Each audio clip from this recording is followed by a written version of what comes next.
Who's the youngest England player to feature in a semi-final at a major tournament? Is it me? 19 years, 82 days. It's your first World Cup. Which Croatian is playing at his fifth? Modric. 40 years old. He's twice as old as you. Yeah. How good is he? And has he been a role model? Before we get into the full breakdown of this interview, I want to show you two moments that stopped me completely when I first watched this. Two moments that I think tell you everything you need to know about who Kobbie Mainoo is as a person, as a footballer, and as a competitor. Two moments that I kept coming back to after the video ended, turning over in my head, trying to fully understand why they landed the way they did. The first one is almost throwaway in its delivery, and that is exactly what makes it so striking. The interviewer asks Mainoo a question about tournament history, about records and statistics, and Mainoo responds with something you would not expect from a 20-year-old on the eve of his first World Cup. Did you catch that? He said it so casually, almost like he was checking the time or confirming a restaurant reservation. Who's the youngest England player to feature in a semi-final at a major tournament? Is it me? 19 years and 82 days. There is no performance of humility there. No false modesty, but equally no arrogance. Just a quiet, almost curious acknowledgement of a remarkable fact about his own life. That combination of self-awareness and total composure is genuinely rare. And I want you to hold on to that quality because it runs through every single exchange in this interview from beginning to end. The second moment comes later in the conversation and it reframes the entire interview in a single statistic. Modric is 40 years old and playing in his fifth World Cup. Mainoo is 20 years old and playing in his first. One man is literally twice the age of the other, and within days of this interview being filmed, they will be standing on opposite sides of the same pitch at the biggest football tournament on the planet. That contrast alone is enough to make you stop and think. But what makes it even more interesting is what Mainoo says about Modric when given the chance to elaborate, and that is something we are going to spend a lot of time on today. So let us get properly into this. Welcome back to the channel. Today we are doing a serious, thorough review of a pre-tournament interview with Kobbie Mainoo filmed ahead of the World Cup. Now, I will be honest with you, when I first clicked on this video, I was not expecting a great deal. Pre-tournament interviews with young players tend to follow a very predictable pattern. The player says they are focused and excited. They credit the team. They talk about giving 100%. They avoid saying anything that could be turned into a headline, and then it ends. This interview is not that, or rather it starts in that direction and then quietly reveals itself to be something considerably more substantial. There are moments of genuine personal honesty in here. There are moments of real tactical intelligence. There are things said between the lines that reward a close and careful listen. And there is one statement right at the very end of the interview that I think deserves far more attention than it has received. So that is what we are going to do today. We're going to go through this conversation section by section, look at what Mainoo actually says, and try to understand what it tells us about him as a player, as a professional, and as a competitor.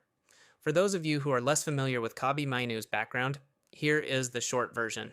He is a central midfielder who came through the Manchester United Academy. He did not have a straightforward path into senior football. He went on loan, worked under Michael Carrick at Middlesbrough, and that period turned out to be the defining chapter in his early career. His performances there were so consistently good that he forced his way back into consideration at United and eventually into the England senior setup. He has already experienced a major tournament with England at senior level, reaching a semi-final and then a final, where they were beaten. And now he is here at the World Cup for the first time. This interview is essentially a portrait of a young man on the threshold of the biggest challenge of his football life, and it is more revealing than it first appears. Let us begin at the very start of this conversation, because the opening exchange contains something important that I think a lot of people may have moved past too quickly. And the moment that really set the tone for this entire interview happened right at the beginning, when he was asked one simple question about who deserves credit for where he is today. I want to sit with that for a moment because I think it matters more than it might seem. When a young How much do you owe Michael Carrick? Yeah, a great deal. You know, he put a lot of trust in me from the start when he came in and put me straight into the team and kept me there. So very grateful to him. What's it taken? Above all, perseverance, faith, grit. I'd say all of them. I say all of them things. A lot of patience as well. A lot of help from family and teammates, and yeah. Having known what it was like to be with England at a tournament, as you did a couple of years ago, when the squad and talk of it comes around, are you telling yourself not to get carried away? Are you telling yourself to believe it might happen? I'm just trying to keep calm, I think, in the whole process and not listen to too much outside noise. There's always a lot of speculation about who's going to be in the squad, who's not, and I think I just try and block that out and just focus on what I can control. Footballer is asked about their journey and how they got to where they are. The default answer is almost always about personal qualities: hard work, self-belief, staying focused during difficult times. And Mainoo does mention those things. But what he does first, and what he returns to most emphatically, is credit one specific person, Michael Carrick. He says a great deal twice. He names Carrick directly. He says Carrick put him straight into the team from the moment he arrived and kept him there. That precision in his answer is significant.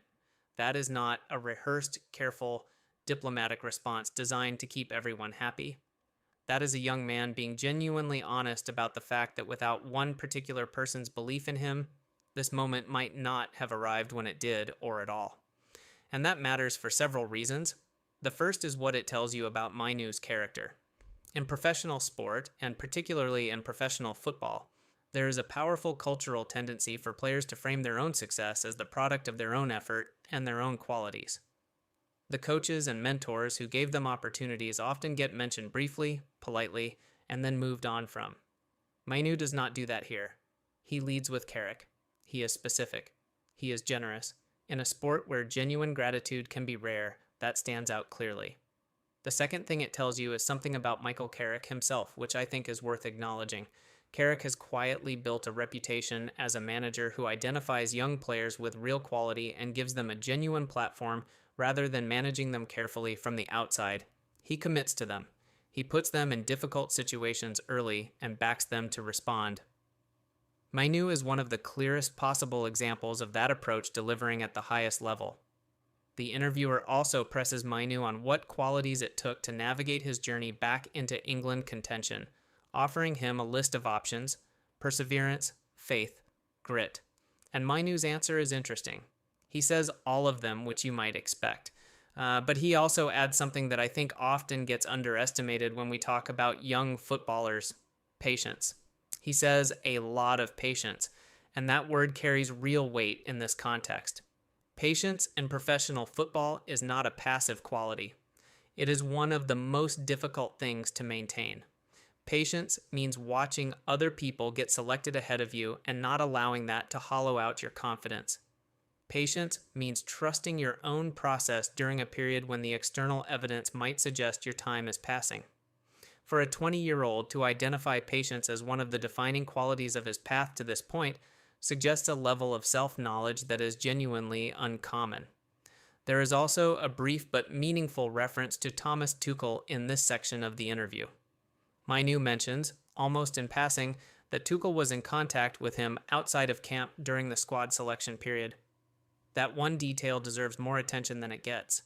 It tells you that Tuchel was not simply monitoring Mainoo from a distance and waiting to see whether he would be needed. He was proactively reaching out, keeping the communication open, making sure Mainoo felt seen and valued before anything was confirmed. That kind of man management detail tends to get buried under conversations about formations and systems, but for a young player who is navigating the uncertainty of international selection, a direct message from the head coach at the right moment can completely change the internal landscape. The interview then moves on to Mainoo's memories of his previous England tournament experience, and this stretch of the conversation is quietly revealing in its own way. He describes the arc of that tournament, not playing much in the early group stages, then coming into the side and making it all the way to the semifinal. He talks about the emotional weight of a late winner and what it felt like in those moments, but when he is asked whether that was the peak moment of his career, his answer is worth examining carefully. He says no, not because it was not significant, but because they did not win. He calls it a pivotal time rather than the greatest moment. That distinction tells you something real about how Mainoo thinks. He is not someone who gets intoxicated by the atmosphere of big occasions or the drama of near misses. He is oriented toward results. He appreciates what he went through, but the destination matters to him more than the journey alone. He also addresses the Euros final, the defeat to Spain, with the kind of directness that you do not always see from players of his age. He calls Spain the best national team he has faced at senior level. He describes it as a great learning curve. There is no deflection in his answer, no searching for excuses, no suggestion that the result was harsh or unlucky. Just a clear and honest acknowledgement that they were beaten by a better team on the day, and a quiet indication that he intends to use that experience to be better going forward. But then the interview moves into the section that genuinely surprised me the most, and that is the extended conversation about Luka Modric. Let me take a moment to properly frame this before we get to the clip itself, because the context is important. Modric and Mainoo are about to face each other in England's opening game of the tournament. Modric is 40 years old, a Ballon d'Or winner, a Champions League winner multiple times over, widely regarded as one of the finest central midfielders in the history of the game. Mainoo is 20 years old and playing in his first World Cup. The interviewer uses this extraordinary generational contrast as a way into a deeper conversation about what Mainoo has actually studied and taken from watching Modric, and what Mainoo says in response is detailed enough to make clear that he has thought about this seriously and carefully. But then the interview shifted. What has Modric got that you've looked at and studied? I think his technique's unbelievable, the way he takes the ball, always looking to play forward, to pick out passes through the lines, I say. The half turn. How do you master that? What do you think has been his secret? Repetition, and having the confidence to try that. Not everyone wants to try and get on the half turn in dangerous spaces. If you'd like to take one thing from Modric's game, or you have taken one thing from it, what is it? Maybe his final pass, like the assists and the decisive passes he makes in games. So, if England stop Modric, do they go a long way to winning? Yeah, he's a pivotal player for them, being the captain as well. So I feel like if we cut off his outlets to him. Into something I really did not expect. A proper, detailed, tactical conversation about Luka Modric and what Mainoo has actually studied and taken from his game. Let me tell you why I found that exchange genuinely fascinating, because I think there are several layers to it that are worth unpacking properly. The first is the level of tactical specificity that Mainoo brings to the conversation. He does not do what many players would do and simply offer a general tribute to Modric's quality. He gets into the detail.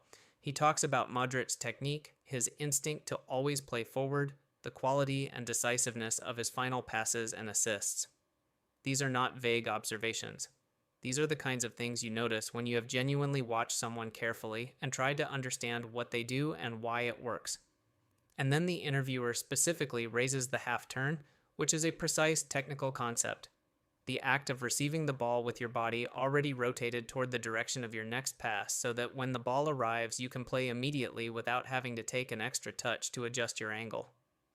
It is a skill that separates elite midfielders from very good ones, and when the interviewer asks Mainoo how you master it, his answer is a single word: repetition. I think that answer is one of the most interesting moments in this entire interview, and here is why. Mainoo is refusing to mystify what Modric does. He is not framing it as some innate genius that exists beyond the reach of normal players. He is saying it is a learnable skill. It is something you earn through deliberate, consistent, focused practice over a long period of time. That framing is philosophically significant. It tells you how Mainoo approaches his own development. He does not see elite technique as something you are either born with or you are not. He sees it as something you build. He also adds a second layer to his answer that I think is even more interesting: having the confidence to try that. And this is something that deserves to be explored. The half turn is a technically demanding skill, but its difficulty is not purely physical. It also requires a mental commitment to receiving the ball in a vulnerable position, with your body open and your next action predetermined, trusting that your awareness and your technique will carry you through. A lot of players at every level understand intellectually what the half turn achieves, but they do not fully commit to it in competitive matches because the risk in the moment feels too great. Mainoo is identifying confidence as an essential ingredient alongside technique. And that is a genuinely sophisticated observation about the inner game of elite football. He also mentions Casemiro in this section, and this detail is easy to miss but worth highlighting. Casemiro is Mainoo's teammate at Manchester United. He spent years playing alongside Modric at Real Madrid. So when Mainoo talks about what Casemiro has told him about Modric, he is essentially describing a direct line of knowledge from one of the people who knows Modric's game most intimately. Mainoo has been gathering intelligence from the inside. That is not something that happens by accident. That is a player who is curious, who asks questions, who is actively trying to understand the game at a deeper level than most. He then identifies the specific quality he would most want to take from Modric's game, the final pass, the decisive assist in big moments, and this is revealing in a particular way. He is not talking about Modric from a defensive perspective, thinking about how to contain him in the match ahead.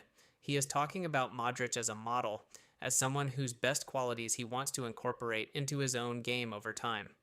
That is the mindset of a player who is building towards something larger than the moment he is currently in. That is long-term thinking disguised as a simple answer in a pre-tournament interview. When asked whether stopping Modric would go a long way toward England winning the game, Mainoo is careful and measured in his response. He acknowledges that Modric is a pivotal player for Croatia and that limiting his influence would be a key part of the game plan.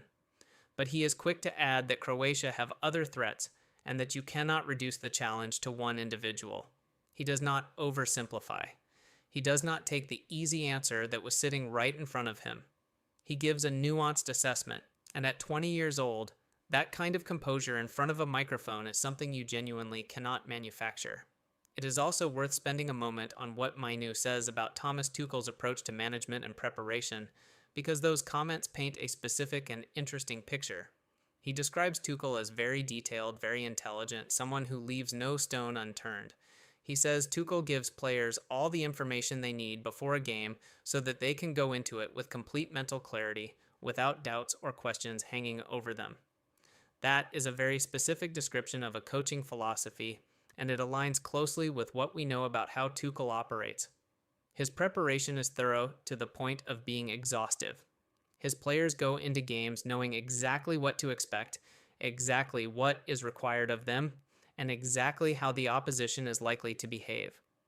The effect of that level of preparation is that the cognitive load during the game itself is reduced. Players are not thinking, they are executing. And for someone like Mainoo, whose greatest strength is the ability to make clean, quick decisions under pressure, that kind of environment is close to ideal. The advice from Carrick also connects to this theme in an important way. Carrick has told Mainoo to be himself, play his own football, and be confident. That is deceptively simple advice, but at a World Cup it carries enormous weight.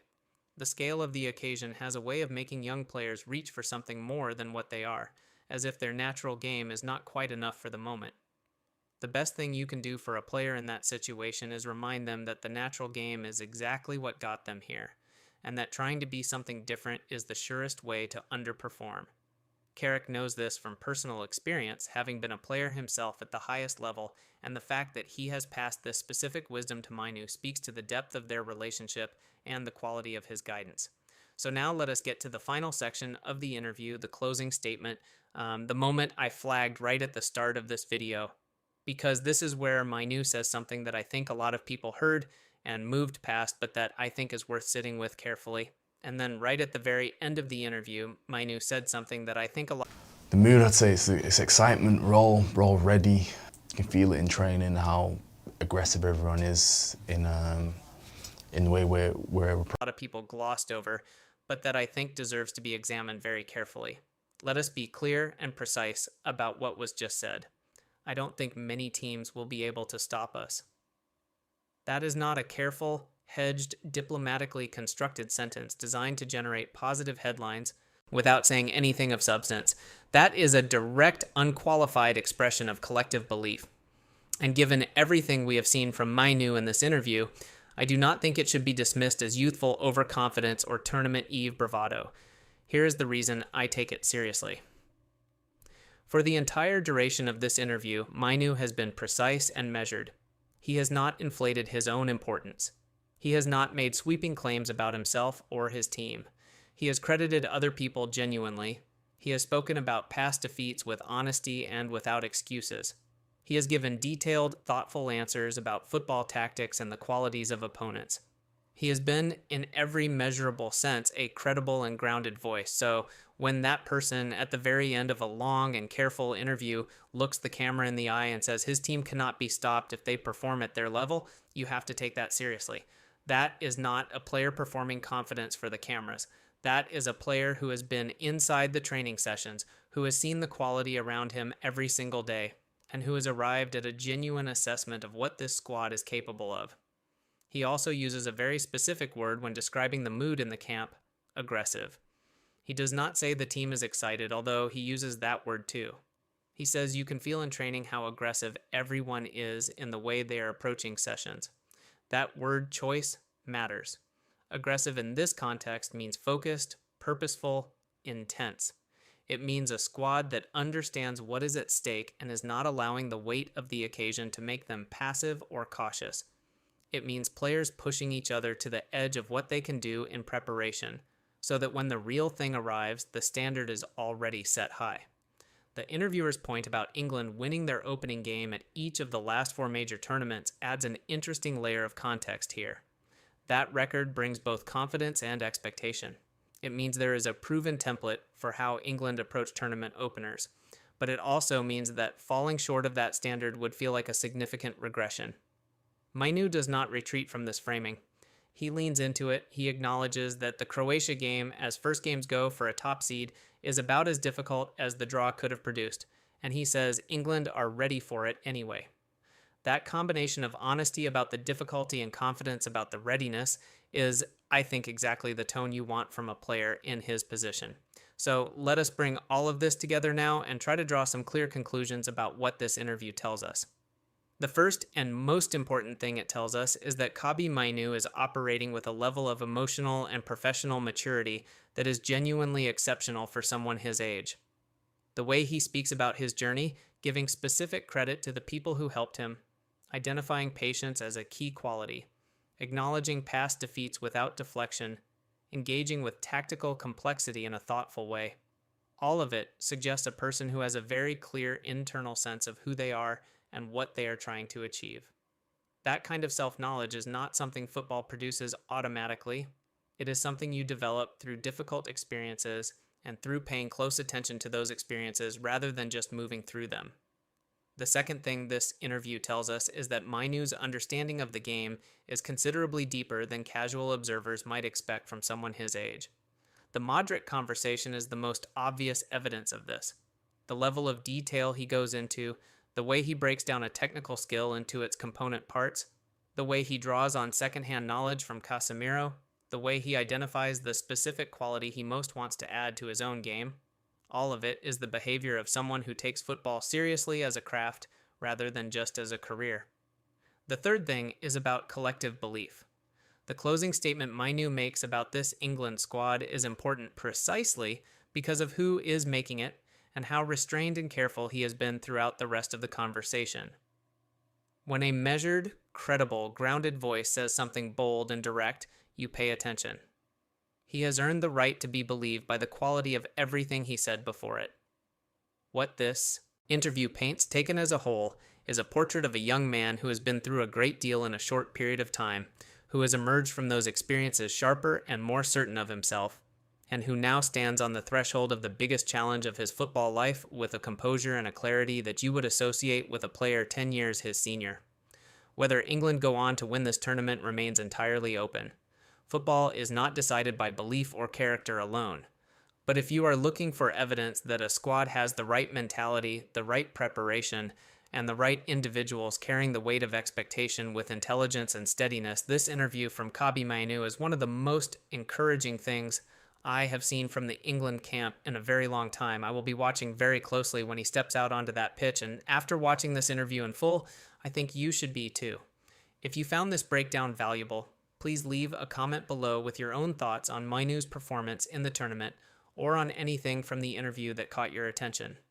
Hit the like button if this kind of detailed analysis is something you want to see more of, and subscribe to the channel so you do not miss the next one. I will see you then.